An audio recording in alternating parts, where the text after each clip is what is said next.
Dealings with the Dead, number 39. Non semito nisi vocatus, let no man presume to be an undertaker, unless he have a vocation, unless he be called. If these are not the words of Petafont, to whom I shall presently refer, I have no other conjecture to offer, though, when a boy, I had a sort of hankering after dead men's bones. As I have already related, I never felt myself truly called to be a sexton until June 1799. It was in that month and year that Governor Sumner was buried. The parade was very great, not only because he had been a governor, but because he had been a very good man. All the sextons were on duty, but Luton, as we called him, his real name was Lemuel Luton. He was the sexton of the Old Brick, where my parents had worshipped. Under dear Parson Clark, who died the year before, he had the cleverest way that man ever had of winning little boys' hearts.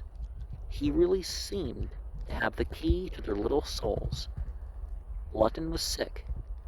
He was not able to officiate on that memorable day, and no recently appointed ensign ever felt such a privation more keenly on the very day of battle. He was a whole-souled sexton, that Luton. He most obligingly took me into Old Brick Church, where Joy's buildings now stand, to see the show.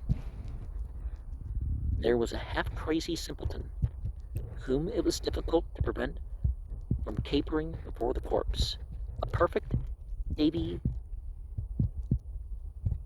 Zlatley. An awkward boy whose name was Reuben Rankin came from Salem with a small cart load of pies, which his mother had baked, and sent to Boston, hoping for a ready sale upon occasion of such an assemblage there. Like Crucci at Waterloo, he lost his tete, followed the procession through every street, and returned to Salem with all his wares. Yeah, you don't interrupt, you kind of stand by, right? It was, while contemplating the high satisfaction beaming forth upon the features of the chief undertaker, that I first felt my vocation.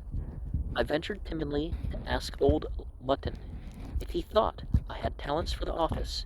He said he thought I might succeed, and clapped me on the shoulder, and gave me a smile of encouragement which I never shall forget, till my poor old arm can wield a spade no more, and the sod which I have so frequently turned upon others shall be turned upon me. Old Grossman said in my hearing the following morning that it had been the proudest day of his life. It is very pardonable for an undertaker on such occasions to imagine himself the observed of all observers. This fancy is by no means confined to undertakers. Chief mourners of both sexes are very liable to the same impression. An overestimate of one's own importance is pretty universal, especially in a republic. I never did go the length of believing the tale related by Peter in his letter to his kinsfolk, who says he knew a Scotch weaver who sat upon his stoop and read the Edinburgh Review till he actually thought he wrote it. I see nothing to smile at in any man's belief that he is the object of public attention on occasion of parade and pageantry. It rather indicates the deep interest of the individual, a solemn sense of responsibility. At the late water celebration, I noticed many examples of the species of personal enthusiasm. The drivers of the Oak Hall and Sarsaparilla expresses were no mean illustrations. Sarsaparilla? And when 3 cheers were given to the elephant near the museum in Tremont Street, I was pleased to see several of the officials, and one at least of the water commissioners, touch their hats, and smile most generously in return. But a font, to whom I have alluded, officiated as sexton at the funeral of Charles I. What a broad field for painful contemplation lies here. It is a curious fact that while preparations were being made for depositing the body of King Charles in St. George's Chapel at Windsor, a common foot soldier is supposed to have stolen a bone from the coffin of Henry VIII for the purpose of making a knife handle. This account is so curious that I gave it entire from Wood's Athena Oxoniensis, Folio, edition, volume 2, page 703. Those gentlemen, therefore, Herbert and Mildmay, thinking fit to submit and leave the choice of the place of burial to those great persons, the Duke of Richmond, Marquis of Hertford, and Earl of Lindsey. They, in like manner, viewed the tomb house and the choir, and one of the lords, beating gently upon the pavement with his staff, perceived a hollow sound, and thereupon ordering the stones to be removed, they discovered a descent into a vault, where two coffins were laid near one another, the one very large, of an antique form, and the other little. These they supposed to be the bodies of Henry VIII and his third wife, Queen Jane Seymour, as indeed they were. The velvet palls that covered their coffins seemed fresh, though they had lain there above 100 years, the lords agreeing that the king's body should be in the same vault interred, being about the middle of the choir, over against the 11th stall upon the sovereign's side. They gave orders to have the king's name and year he died cut in lead, which, whilst the workmen were about, the lords went out and gave Petafont, the sexton, order to lock the chapel doors and not suffer any to stay therein till further notice. And staying in a house of worship should be as an act of worship, not just for shelter. That's what a lot of liberals don't get. But it should be open for retreats and stuff like this, not just some... The sexton did his best to clear the chapel. Nevertheless, Isaac, the sexton's man, said that a foot soldier had hid himself so as he was not discovered, and being greedy of prey, crept into the vault and cut so much of the velvet pall that covered the great body, as he judged would hardly be missed, and wimbled a hole through the said coffin that was the largest, probably fancying that there was something well worth his adventure. The sexton, at his opening the door, espied the sacrilegious person, who, being searched, a bone was found about him, which he said he would haft a knife. The girdle, or circumscription, with the capital letters of lead put on the king's coffin, had only these words: King Charles, 1648. This statement perfectly agrees with Sir Henry Halford's account of the examination April 1st, 1813, in presence of the Prince Regent. Cromwell had a splendid funeral. Good old John Evelyn saw it all, and describes it in his diary. The waxen effigy, lying in royal robes upon a velvet bed of state, with crown, scepter, and globe, in less than 2 years suspended with a rope round the neck from a window at Whitehall. Evelyn says that the funeral was the joyfulest ever seen. None cried but the dogs, which these soldiers hooted away with a barbarous noise, drinking and taking tobacco in the streets as they went. Some have said that Cromwell's body was privately buried by his own request in the field of Naseby. Others that it was sunk in the Thames to prevent insult.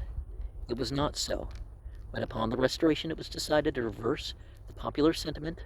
Oliver's body was sought in the middle aisle of Henry VII's chapel, and there it was found a thin case of lead lay upon the breast, containing a copper plate, finely gilt, and thus inscribed: Maliburius Protector Republica Anglia Scotia et Hibernia Natus. 25 April 1599. Inauguratus 16 Septembris 1653. Mortuus 3 Septembris and short for anno, right? 1658. Hic situs est.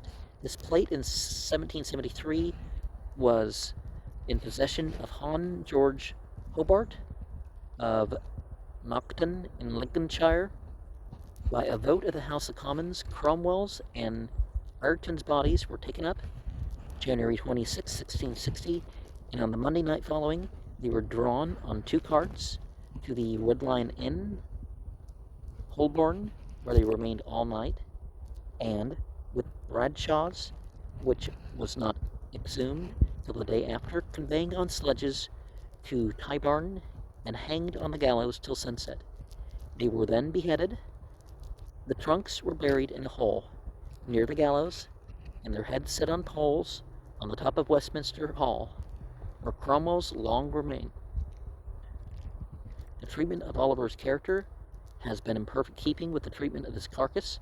The extremes of censure and of praise have been showered upon his name. He has been canonized and cursed. The most judicious writers have expressed their views of his character in well-balanced phrases. Cardinal Mazarin styled him a fortunate madman, and by Father Orleans he was called a judicious villain. The opinion of impartial men will probably vary very little from that of Clarendon. Through all time, he says of Cromwell, he was one of those men, quas vituperer ne inimicia,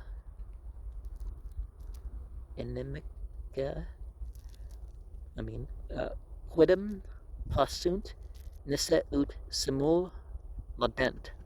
And again, volume 2, 301, Oxford edition, 1826.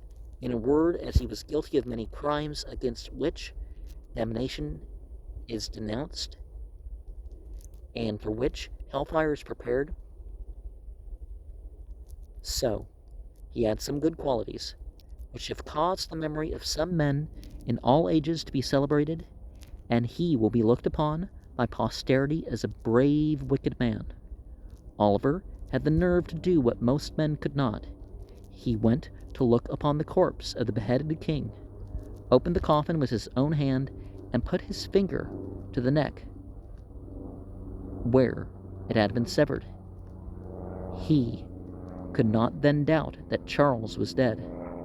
At the same time, when the authorized absurdities were perpetrated upon Oliver's body, every effort was ineffectually made to discover that of King Charles for the purpose of paying to it the highest honors.